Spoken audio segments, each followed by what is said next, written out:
Selamat datang di channel Pemuja Malam. Jangan lupa like, share, and subscribe ya. Terima kasih.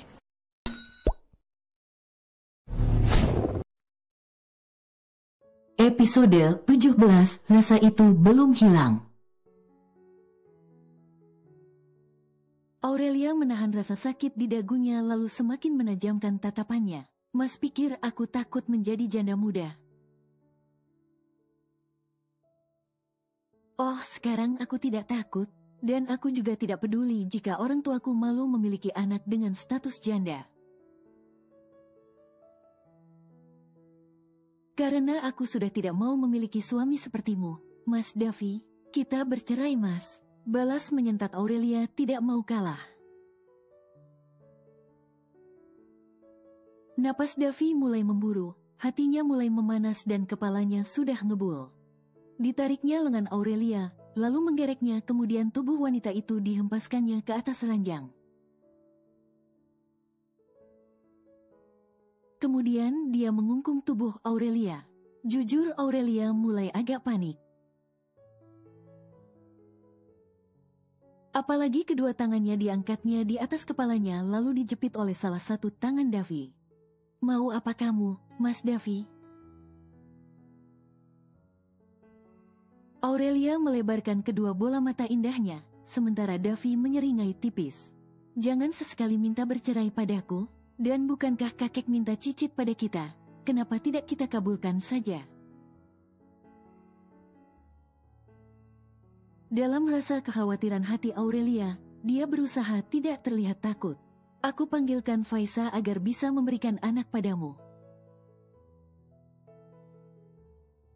Atau siapa tahu hubungan intim semalam bisa jadi bulan depan Faisa hamil.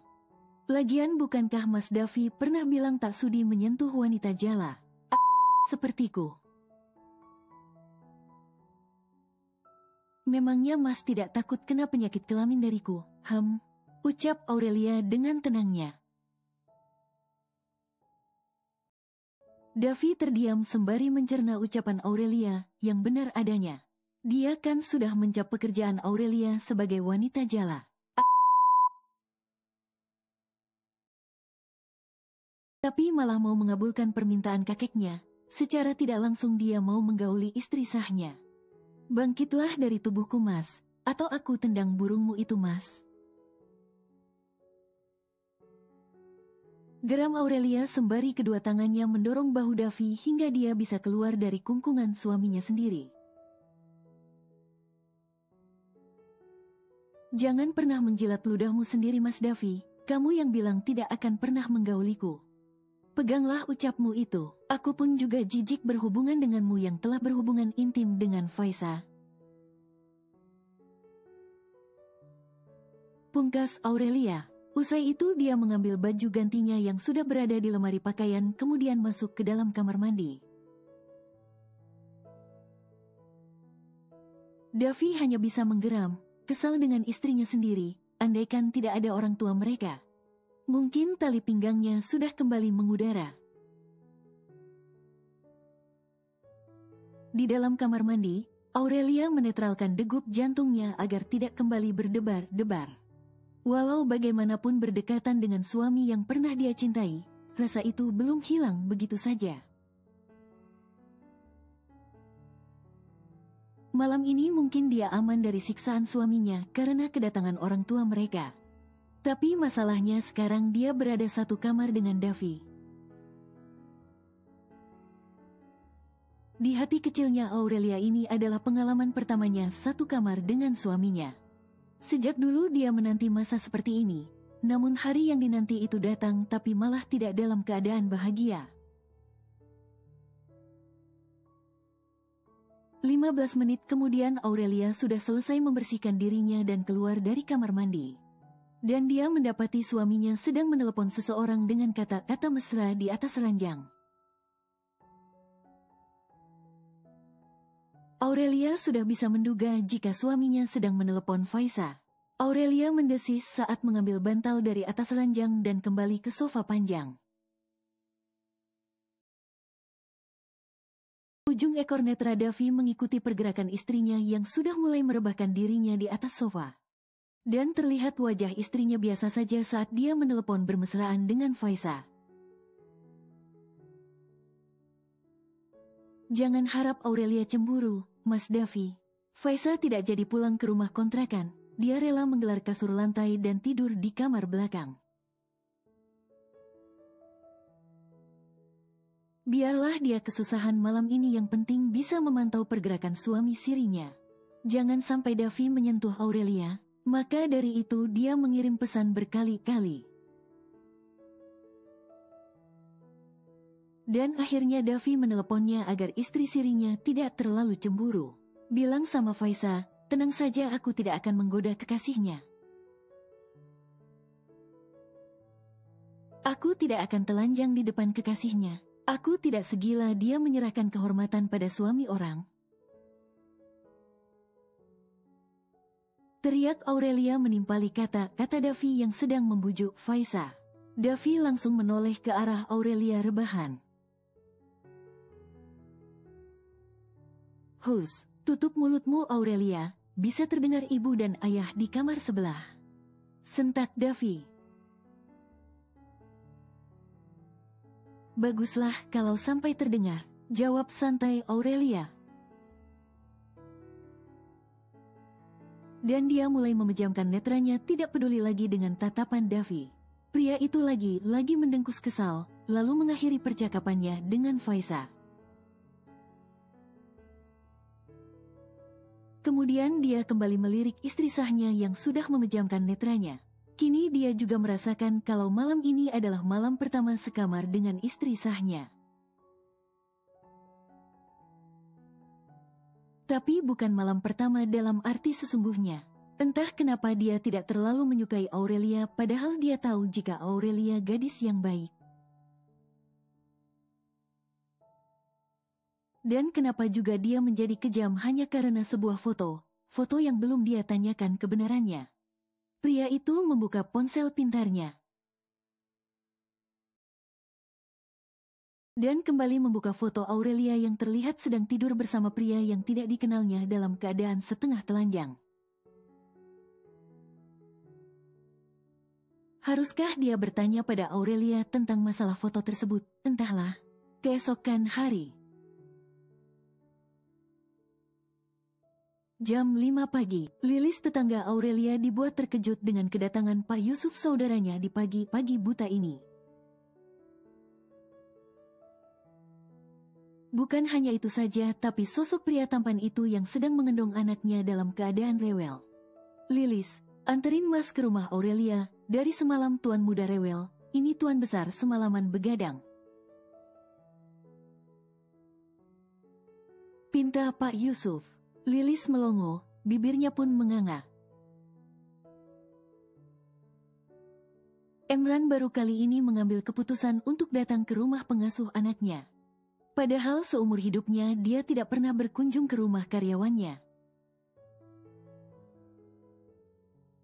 Tapi sekarang terjadi karena kepentingan buah hatinya, dia menekan ego derajat tingginya sebagai majikan. Pria itu masih berada tak jauh di depan pintu rumah Lilis sembari mengendong putranya dalam keadaan masih ngantuk.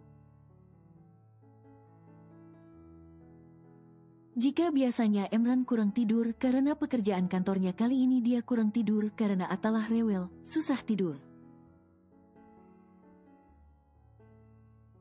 Tunggu, sebentar Mas Yusuf, aku ambil sweater dulu. Pinta Lilis yang masih tercengang melihat kehadiran pria tampan itu. Ya Allah, demi apa di pagi hari udah lihat cowok ganteng, andaikan aku belum menikah. Udah girang banget ini hati lihat yang kinclong. Gumam Lilis sendiri, sambil senyum-senyum sendiri. Sementara itu di rumah Aurelia. Sudah jadi rutinitas Aurelia bangun menjelang subuh, dan tidak perlu dibangunkan. Begitu juga dengan Davi yang dulu punya kebiasaan berangkat kerja setelah subuh. Demi mereguk nikmatnya dunia dengan Faiza sebelum berangkat ke kantor, Pagi yang masih belum menampakkan sinar mataharinya dengan sempurna. Davi bisa melihat jika istrinya sudah terlihat rapi dengan pakaian seadanya. Mau kemana kamu? Tegur Davi yang masih tergolek di atas ranjang. Kerja. Sahut Aurelia tanpa menatap suaminya. Setelah memastikan dirinya sudah rapi, dia melangkahkan kakinya menuju pintu. Dasar istri gak punya otak, di rumah sedang ada mertuamu dan orang tuamu, lalu kamu mau berangkat kerja. Tegur Davi, dia beranjak dari pembaringannya dan duduk di tepi ranjang. Wanita muda itu pun menoleh ke belakang bahu dengan tatapan dingin. Apa Mas bilang, aku gak punya otak, justru aku gak punya otak makanya aku kerja. Kalau aku punya otak, mungkin aku sudah mati kelaparan di sini. Pria itu berdecak kesal, lalu beranjak dari duduknya. Gak usah banyak alasan kamu, hari ini kamu tidak usah bekerja atau kalau perlu berhenti kerja. Sekarang layani keperluan mereka, dan bersikaplah seperti istri yang baik. Perintah Davi dengan meninggikan suaranya. Kedua alis Aurelia saling bertautan, tangan kirinya pun mencungkil telinganya seakan membersihkan kotoran. Sepertinya telingaku tersumbat, jadi tidak mendengar apa yang Mas katakan barusan. Jawab Aurelia pura-pura tuli. Davi dibuat memanas lagi hatinya di pagi yang cerah ini, tanpa banyak berkata dan menunjukkan wajah sangarnya. Sedikit demi sedikit langkah kakinya mendekati Aurelia, wanita itu dengan santainya melangkah mundur. Hingga sampailah dirinya tersudutkan oleh Davi. Aurelia memiringkan wajahnya agar tidak bersitatap dengan Davi. Tapi tangan pria itu mencapit dagunya hingga dirinya tersentak mendongakkan wajahnya. Dan netranya menangkap wajah garang tersebut. Jadilah istri yang penurut, jangan jadi istri pembangkang, sentak Davi. Dua sudut bibir Aurelia melengkung ke atas seperti bulan sabit, sorot netranya pun menajam. Mas menuntutku menjadi istri yang menurut. Dan selama ini aku selalu menjadi istri yang penurut. Tapi aku sudah lelah jadi istri penurut. Mas salah memerintahku, balas Aurelia dengan tenangnya. Aurelia tersentak ketika salah satu tangan Davi memukul dinding yang ada di sisi dirinya. Wajahnya pun berpaling ke samping karena wajah suaminya sudah begitu dekat dengan keberadaan wajahnya. Napas hangat Davi sangat terasa sekali di pipi Aurelia. Sementara pria itu menghirup aroma wangi yang menyeruak dari leher wanita itu. Hingga membuat pria itu tergoda pada istrinya sendiri. Semakin hari semakin berani kamu melawan suamimu ini. Kemana dirimu yang dulu yang selalu mematuhiku? Dan siapa yang mengajarimu seberani ini denganku? Sentak Davi. Aurelia mendesis dan malas menjawabnya. Tapi lagi dan lagi tangan besar itu mencengkeram rahang Aurelia agar wajah menatap dirinya. Buat apa aku mematuhimu, wahai suami durjananya? Jawab Aurelia dengan lantangnya. HMMP, Davi membungkam bibir Aurelia dengan bibirnya. Wanita itu pun terkejut bukan main. Sementara itu Davi dengan kasarnya menyapu bibir istrinya untuk pertama kali. Tanpa banyak berpikir lagi. Teriak Davi saat menarik wajahnya, dan tubuhnya terhuyung mundur ke belakang. Dasar pria breng. Maki Aurelia sembari mengusap jijik bibirnya yang telah disentuh oleh Davi. Sedangkan Davi meringis kesakitan sembari menangkup bagian intimnya dengan kedua tangannya. Kedua telurnya terasa pecah kembali dan berdenyut perih. Wanita muda itu tak peduli dan memilih keluar dari kamar dan bergegas ke dapur mencari sarapan untuk dirinya.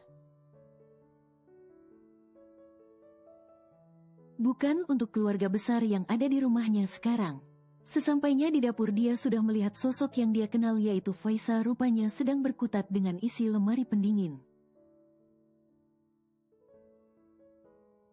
Wanita itu pun berhenti bergerak saat melihat kedatangan Aurelia. "Hei, kamu belanja sayur cepetan? Ini banyak bahan yang sudah habis, setelah itu segera masak." Perintah Faisa dengan laga sok seperti nyonya rumah. Aurelia yang baru saja menegak segelas air putih dari dispenser, sengaja mengentakkan gelas itu di atas meja dekat dapur. "Wow, enak sekali ya nyuruh sudah kayak nyonya saja. Memangnya aku pelayan kamu yang seenaknya disuruh, enak saja. Urus sendiri kalau kamu mau cari perhatian sama calon mertuamu," balas Aurelia dengan santainya. Kemudian dia membuka tudung saji lalu mengambil lauk yang bisa dihangatkan untuk dia makan. Faisa meletakkan kembali isi lemari pendingin, lalu menutupnya. Kemudian dia mendekati Aurelia dengan rasa geram yang sejak semalam dia tahan. Didorongnya bahu wanita itu, tapi untungnya kedua kakinya kokoh untuk menahan dirinya. "Dari semalam aku sudah menahan rasa jengkelku sama kamu, dan sekarang kamu seperti itu lagi?" Sentak Faisa menepuk bahu Aurelia berulang kali, tapi tepukan berikutnya dia mencengkal pergelangan tangan Faisa. "Kenapa Mbak harus jengkel? Tapi itu memang benarkan dan nikmati saja. Kalau perlu aku bantu membongkar rahasia kalian berdua mumpung ada orang tua Mas Davi. Siapa tahu Mbak langsung dinikahi sama Mas Davi, daripada Mbak berdosa zina terus sama Mas Davi. Tapi sayangnya Mas Davi mengancamku untuk tidak memberitahukan hubungan kalian berdua. Atau jangan Mas Davi tidak terlalu mencintai Mbak, jadi harus dirahasiakan," tutur Aurelia dengan mengerlingkan netranya. "Sialan kamu," balas Faisa dengan menggebu-gebu. Ketegangan yang terjadi antara Aurelia dan Faisa tiba-tiba buyar saat Bu Hana dan Bu Ida bersamaan ke dapur. Aurelia terlihat biasa saja. Sementara Faisa yang sempat menunjukkan amarahnya kembali berpura-pura mengecek isi lemari pendingin. "Pada mau masak ya, Ibu bantu ya?" tawar Bu Hana pada Aurelia dan Faisa. Wanita muda itu tersenyum tipis. "Maaf ya Bu Hana, pagi ini aku harus berangkat kerja. Untuk sarapannya akan disiapkan oleh Faisa. Mohon maaf ya Bu," kata Aurelia tenang. Bu Ida mendengkus kesal. "Memangnya kamu gak bisa bolos kerja dulu? Kamu tuh harusnya hargai kedatangan mertuamu dan orang tuamu loh, Aurelia, gak sopan kamu itu." Timpal Bu Ida kelihatan tidak senang hati. Wanita muda itu hanya tersenyum tipis dan tidak menjawab perkataan ibunya. Percuma saja karena dia tahu ibunya ingin dirinya terlihat sempurna sebagai istri dan menantu di hadapan mertuanya. Tapi buat Aurelia sudah tidak butuh lagi berbuat seperti, buat apa dia cari muka. Bel rumah tiba-tiba berbunyi, kemudian dilanjutkan dengan suara ketukan pintu. "Aku permisi dulu Bu, sepertinya ada tamu," kata Aurelia pada kedua wanita paruh baya itu. Wanita itu bergegas ke depan, sedangkan Bu Ida dan Faisa terlihat penasaran siapa yang bertamu di pagi hari. Assalamualaikum, Neng Aurelia. Sapa Lilis saat Aurelia membukakan pintu. Waalaikumsalam Bu Lilis, loh Pak Yusuf. Jawab sapa Aurelia agak terkejut. Ditambah lagi dia melihat mobil mewah yang sangat dia kenal sudah terparkir di depan pagar rumahnya. Aurelia, tuan kecil rewel dari semalam, maka dari itu saya disuruh ke rumah Lilis buat nyamperin kamu. Dan tuan besar juga ikut, ucap Pak Yusuf sebelum Aurelia bertanya maksud kedatangannya. Bersambung.